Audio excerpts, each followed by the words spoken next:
Indentation పైథాన్‌లో ఇది చాలా important.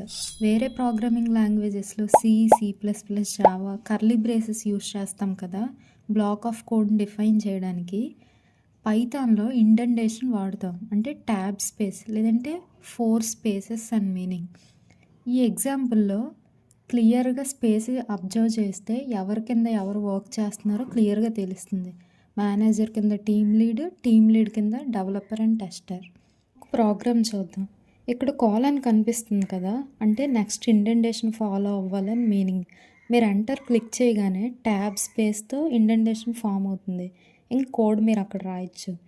ఇక్కడ ఇఫ్ బ్లాక్ చూస్తే ఆ కోడ్ మొత్తం ఇఫ్ బ్లాక్ రిలేటెడ్ అని మీనింగ్.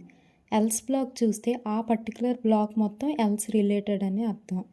కింద ప్రింట్ స్టేట్మెంట్ చూస్తే ఇండెంటేషన్ లేకున్నా ఇఫ్ ఎల్స్కి ప్యారలల్గా ఉంది.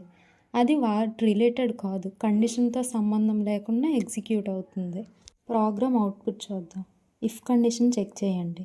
10 > 5 కదా! ఇఫ్ బ్లాక్లో ఉన్న ప్రింట్ స్టేట్మెంట్ ప్రింట్ అవుతుంది, కంప్లీటెడ్ అని ప్రింట్ అవుతుంది.